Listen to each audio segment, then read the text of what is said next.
আমরা শুধু দেশের জনগোষ্ঠীর অর্ধেক নই, দেশের অর্থনীতির প্রধান কারিগর।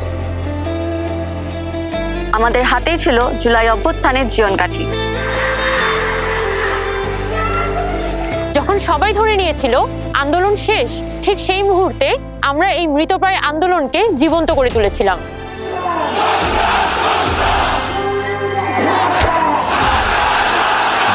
আমরা হাটে, মাঠে, বাটে, আমরা চিকিৎসায়, আমরা দেশের লড়াইয়ে কাঁধে কাঁধ মিলিয়ে সামনে দাঁড়াই। আমরা গাই, নাচি, হাল ধরি, মেশিন চালাই। আমরা ঘরে বাহিরে, সমতল থেকে পাহাড়ে, দৃপ্ত পদে বাহারে। আমাদের মধ্যে বৈচিত্র্য আছে, রুচিতে পার্থক্য আছে, কিন্তু বাংলাদেশ প্রশ্নে আমরা এক।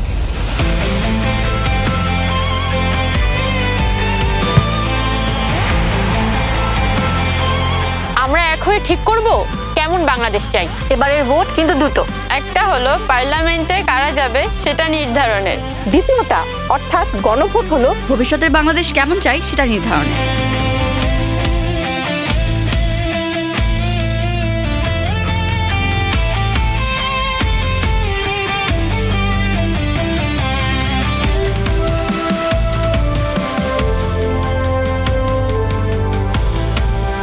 সুতরাং জাগো নারী, কণ্ঠে সবাই।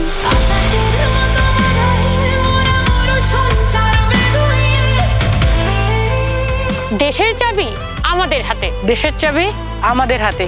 দেশের চাবি আমাদের হাতে। দেশের চাবি আমাদের হাতেই।